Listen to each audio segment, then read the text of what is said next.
everyone! For today's video ay may gagawin kami ng aking BFF. Kaya nandito kami sa Mayakinuki and we're going to do a question and answer. I prepared 10 questions and let's welcome her. Hello! Hi. Okay, for today's video, kakain kami habang nag-question kami. So, eto, mga random questions lang siya na sasagutin namin either seryoso or up to you. Kung saseryosohin mo or joke. Okay, so let's start. So, while we're doing question and answer, mag-ihaw-ihaw muna kami.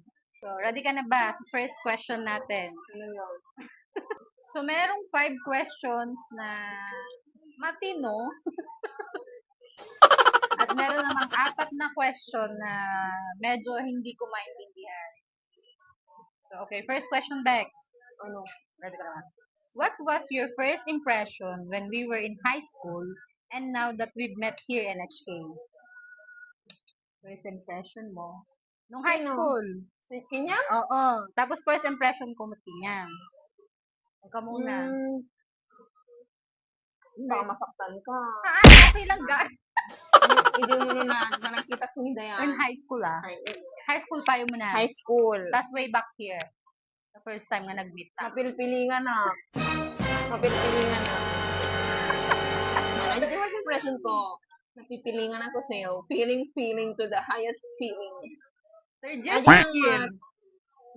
kasi napag classmate kami na Third year. Third year and fourth year. Third year, hindi ko pa siya nare-recognize masyado. But when we turn Fourth year. fourth year, Kasi ano kami, sa may, halos yung line namin ng upuan namin is, front ako, tas nasa likod sila. Kasi in an alphabetical letter, through in our surname. tapos ang payat pa niya noon. Payat siya. Tapos dito ngayon. Ngayon, mataba na. Medyo may First impression mo, Pero- first nga nag-meet na dito eh. Hindi dito eh. Siguro no choice lang. Kasi ko na. Kasi sabi ko, nandito pala si Dayan Tapo. No choice.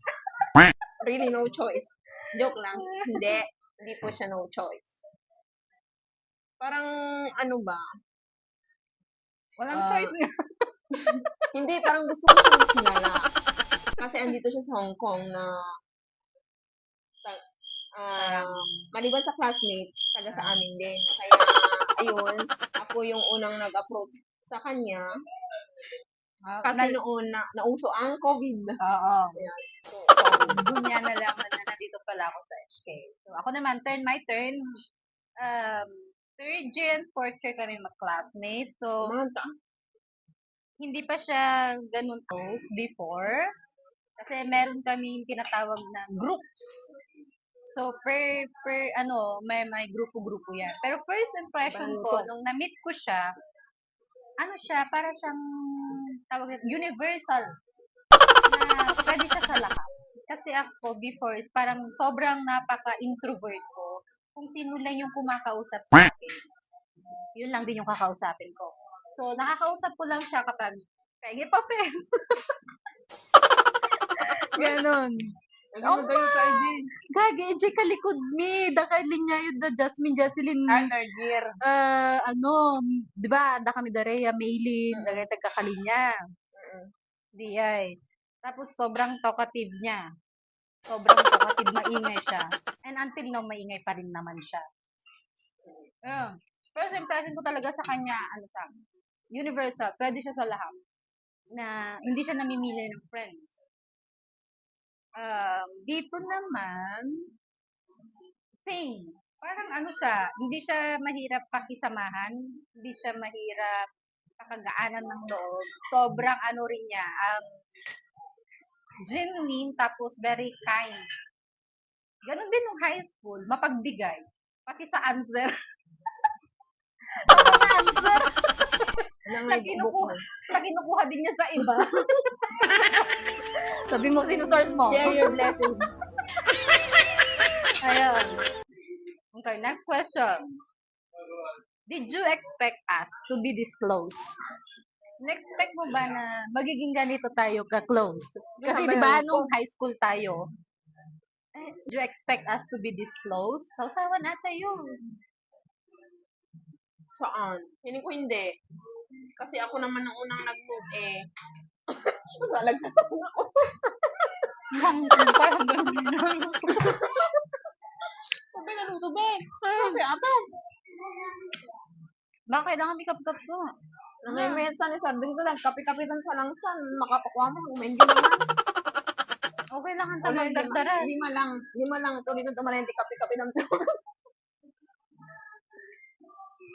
Mamit kayo no, dati ka ko. Hindi. Hani pritong tulang no, no agmangan takas dayon. Para haantang nga Ayan si question mo. Ay, feeling mo ba? In-expect mo ba nga magiging close ka? Na kasi ka close? Hindi. Like Diba ako a naman normal talaga friend? yung nagpursige. Kasi ano siya, kung hindi mo siya i-chat, hindi rin yan mag-chat. Nadaras na ako. Ako yung nag-chat sa kanya kasi akala ko wala siyang friend dito or something close. Diba? Na makakasama ganun. Until one day, I chat her. Lagi na tayong nagkikita. No, sinat pa kita noon kung saan ka pupunta. Ganun. Tinanong-tanong ko pa siya. Sabi ko, pwede tayo mag-meet if pagdating ng day off.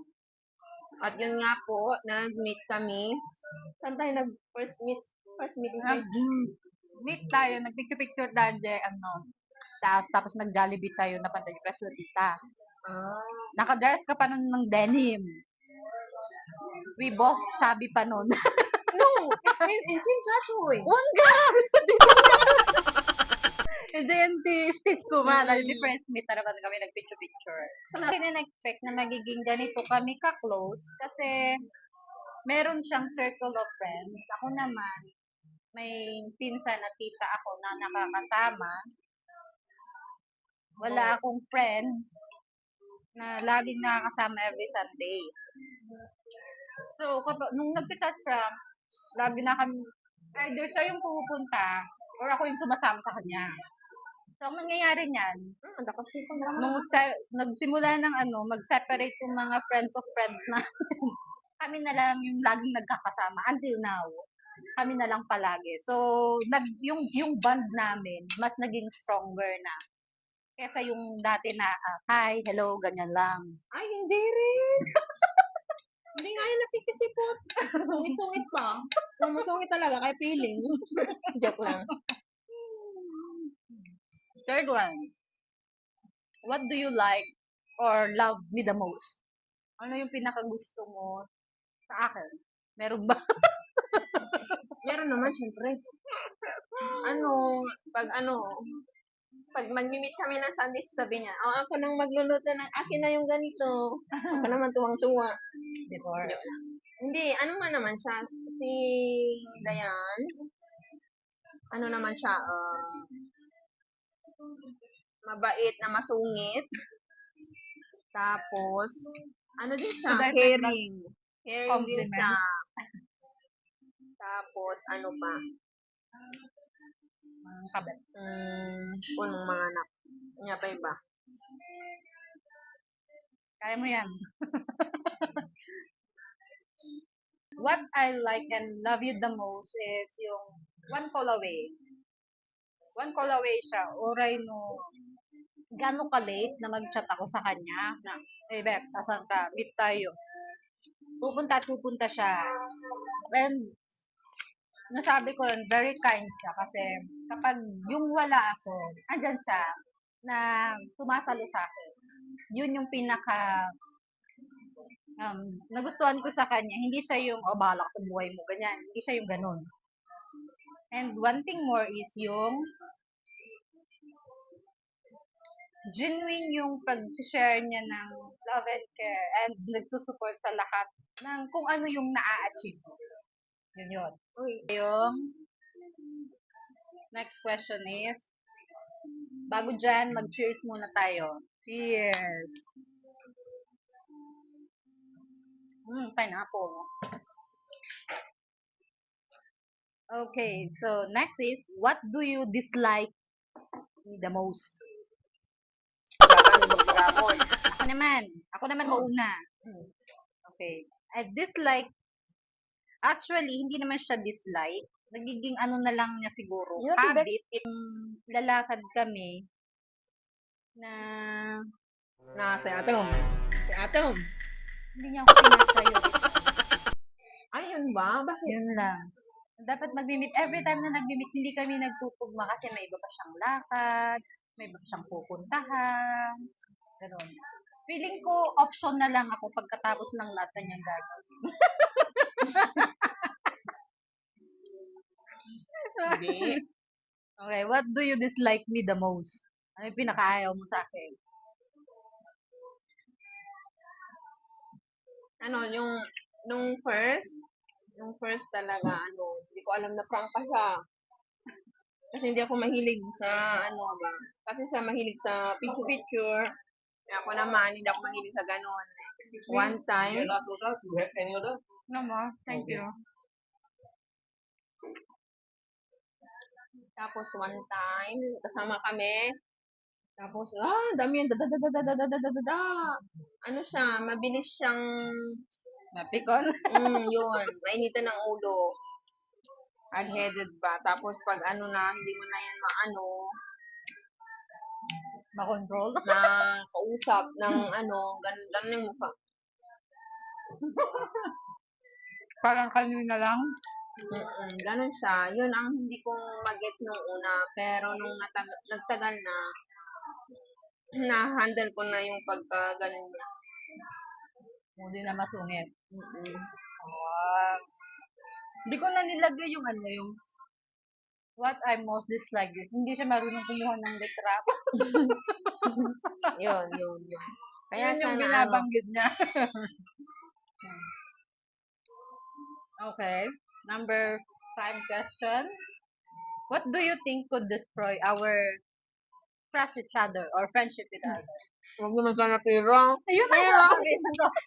Ang mga ka-destroy siguro sa tingin ko, two bagay lang para sa akin. Either yung sa pagka nag-utangan kami ng pera at hindi magbabayad, or inisplok namin yung mga nasabi namin each other sa ibang tao. Yeah. Tama ko. Yeah, I think only that. Yeah. No more, no less. Yun lang. Kung ano yung asa bad trip, carry pa naman namin. Carry pa Oo. naman niya. Yun, doon ako nainis. Carry pa naman niya. Okay, next. Ito naman. If you had the chance to adopt a baby, which Baby, one? adopt? Oo. Which one you would choose? Kung magkakaroon ka ng chance na mag-adopt ng baby, anong pipiliin mo? Wala. Baby cockroach or baby?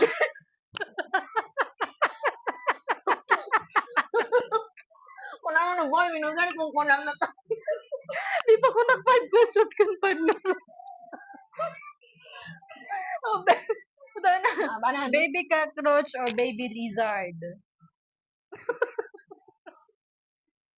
Ala, dyan, latanay ni Baby Lizard. Bakit?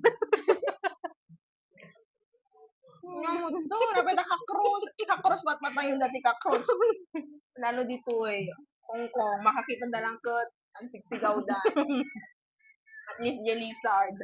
Nakadulin.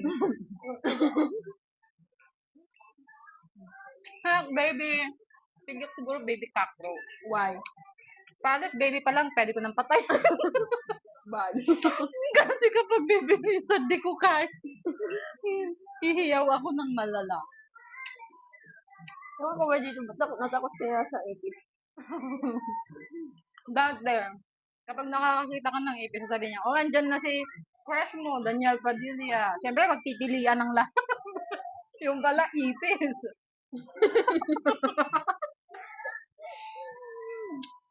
Sa boarding namin dati, maraming Daniel Padilla. Kaya kapag sinabi nung yung ka-roommate ko na, Dayan, nandyan na si Daniel Padilla. Ay, sigurado na yan. Tikman naman natin yung soup. Ano naman gagana sa mga mabayag pa? Oh, may nandiyo. Mas ma-enjoy ko kaya no dati aramen ka sa jimang mangan ka. Tapos? Mangan ka na taa. Okay, what make... Ito, next. Ano? Mag-read ka ng book? Anong book? Okay, what chapter? Passbook.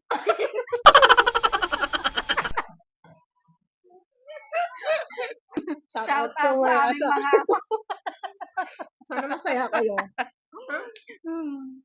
Okay, ako naman, bakit ako nagpupuyat dahil sa PBB? Ito yung season ng PBB na hindi ko Ay, natanggal si pinalagpas. Sai. Natanggal si Cyril. Hindi ko pinapalagpas kahit anong episode. Two more. What motivates you to get up in the morning? Or para kanino? Para saan ka bumaba? Para alam mo ba ka? Pera! Pera! Dahil maraming utang. Joke lang. Siyempre naman, may pangarap. Lahat naman tayo may pangarap. Kahit na minsan ang trabaho, hindi naman natin may iwasan magka-problema sa trabaho. Minsan, talagang nakakapagod ang trabaho namin. Yes. Sobra. Hindi lang namin mai-share kasi baka may stress lang kayo pag shinare namin. Real talk na yan. Kaya huwag kayong mag-assume na mayaman kami pag off namin, ha? Ngayon lang to. Few hours. Yeah, mamaya, balik ko niyang na naman. What motivates me? Siguro, aside sa sahod, Same back, same. aside sa sahod, of course, my family. I have a kid and a husband. Siyempre, may plano kami sa Na buhay. nag-motivate sa'yo araw-araw. So, Todo. Hakim ah. you didn't even try to and then put some meat there. I forgot. Oh my goodness. Bago yung last question. Mm. Okay, tapos yung mga utang ko, na akala nila wala akong utang. Huy! Milyon na yata yung utang ko. Pag kinonvert ka mo. Ayun, yung mga utang na gusto po. Hindi matapos-tapos na bayarin. This is our patalastas. Put Okay, this yes. one. Tapos, Yes. dapat adati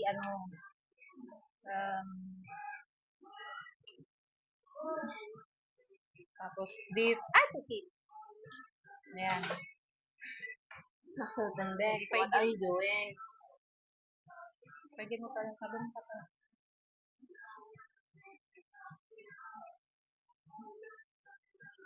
Okay. Before. Saka na. Before. Show mo dito yan eh. Yan. First time kumain ng seaweed. Na yummy. Kasi inkinan ko lang nakakapagulot ka. Kaya malagit di ko. Ano pa rice? Ito lang yan. Last question. Bago namin tapusin itong aming video. Kung babalik ka sa iyong nakaraan, anong gusto mo maging? Crocodile o anaconda? Oh? Ganda naman. Ano gusto mo maging? Crocodile or anaconda? Crocodile na tanbeg. Matan ko tibiyag kunti kuman. Kahit kunti kuman si tao. Pero yun lagi tibiyag ko lagi kaya tinao. Joke lang. Crocodile. Mas sikat ang crocodile ka sa anaconda. Sige. How about Kung you? pipiliin mong crocodile, pipiliin ko na lang anaconda. Why? Kasi habang kumakain ako, lumalaki ako. So, naaangkin ko yung lahat. Di ba? Mas maangkin ko ang lahat. Which means, kapag tao ako, the more na nagtatry ako harder, the more na pinupursu ko yung goal ko, dun ko mas nakukuha yung mga bagay na gusto kong mangyari. So, that's all for our question and answer. Sana nag-enjoy kayo sa short video, knowing to each other. At bago namin tapusin yung video namin, ubusin muna namin yung aming pagkain. See you in our next video.